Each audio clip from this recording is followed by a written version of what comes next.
Hello, folks, and welcome to this hurricane short summary. Originally, this video was going to be on the entirety of the 1969 hurricane season.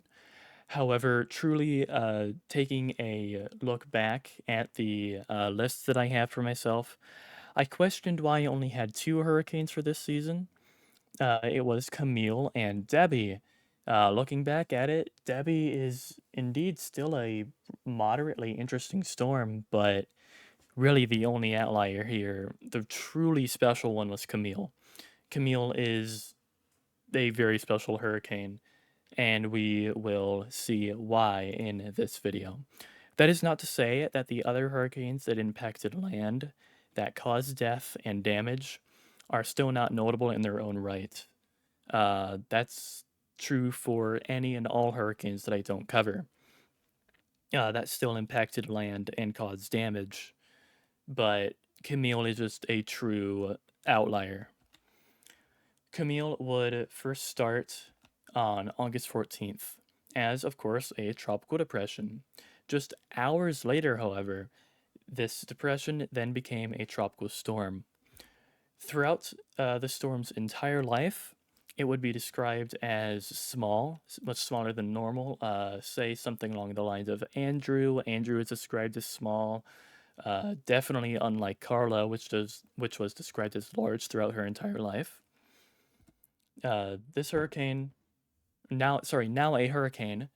This storm would landfall on the 15th of August near Guani. I'm gonna say Guane. Apologies if I pronounced that wrong all three times. In Cuba, with wind speeds of 110 miles per hour. This storm, however, continues to intensify even further, with an eye at this point of less than 13 kilometers wide. That is less than 8 miles wide. The storm would peak on just the next day, with wind speeds of 175 miles per hour at a minimum pressure of 900 millibars. This storm would have its last landfall near Bay St. Louis, Mississippi, at its peak strength, so 175 miles per hour, on the 18th of August. This storm would rapidly weaken to storm and then depression strength, just due to the interactions between dry land and tropical systems like these, finally dissipating on the 22nd after a lengthy journey through the US after interacting with, at the time, was Hurricane Debbie. Camille is responsible for the deaths of 259 individuals, and out of the $1.7 billion in damage done in the 1969 season, Camille caused $1.42 billion worth of that. An insane amount for just one storm. As we can see in our damage photos here, some definitely some very heavy damage. However, note that the very rapid deepening resulted in a smaller maximum wind area. This is pretty typical for very rapidly strengthening storms. The winds really just don't have time to spread out as much, even though gale force winds, so tropical storm force at least, we're seeing around 100 miles or 160 kilometers out. So a still fairly wide area, but that's tropical storm force, not hurricane force. The storm surge of Camille reached an astounding, I really could not believe this when I first read it, more than 24 feet. That is insane. I still cannot believe that, and I'm reading it right now. And this storm would, along Mississippi, cause rain of around 7 to 10 inches. The heaviest would actually be in Virginia, where there is some devastating local flooding. This storm would collapse the Richelieu Apartments in Mississippi, where it is rumored that a hurricane party was going on. This is very, very heavily disputed, especially among the survivors of the storm, and even someone who was in the apartment at the time and survived.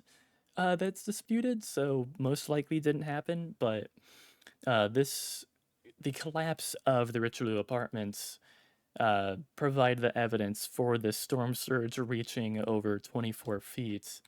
Again, that is just an absolutely outstandingly large amount of water. Also, note that Camille went very, very close to New Orleans, and you would expect some impact to New Orleans. Thankfully, there was relatively minor impacts to New Orleans, thanks in parts to Camille's small size and not very wide wind area. This storm would, however, destroy thousands of homes in the southern states, not to mention thousands of homes everywhere else, especially around the Virginia area, which saw the heaviest rainfall. Camille is, like I said at the beginning, a very, very significant storm.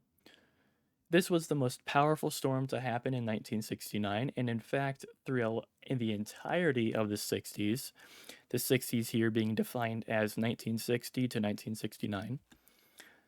This storm is also the sixth most intense, specifically by pressure, in the entirety of the Atlantic Basin, with what other storms but Hurricane Mitch and Hurricane Katrina tying the 900 millibar mark, because of course Katrina's going to do it. What record hasn't Katrina broken or tied?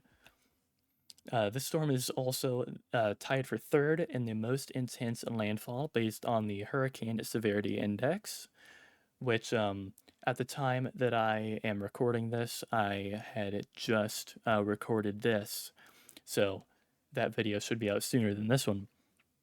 The HSI of this storm is 36, 14 for size, 22 for intensity. This storm is interesting as well because many did not believe the strength of Camille. This is not to say that the first estimates of 190 miles per hour, although wrong, were not believed.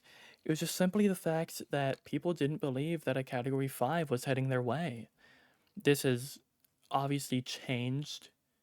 Um, Look at the amount of preparations for other storms that have been much less in category, much less in wind speeds. And we have definitely improved, thankfully. Um, in my opinion, it's pretty unbelievable that people wouldn't believe the strength of a storm when they're being told this, no matter where they get their information from. But people didn't. Interesting note as well before I end off here. The first estimates of 190 also estimated gusts of 230 miles per hour, which is absolutely insane. Um, that's above Patricia's 1 minute wind speeds of 215, and 190 has only ever been achieved by Hurricane Allen, which I will be doing a video on at some point. With that being said, folks, that is all that I have for the historic Hurricane Camille, a hurricane that absolutely deserves to be remembered. I hope that you all learned something from this video. I learned something researching from this or for this video. And I hope to see you in the next one. And I appreciate all of you for watching.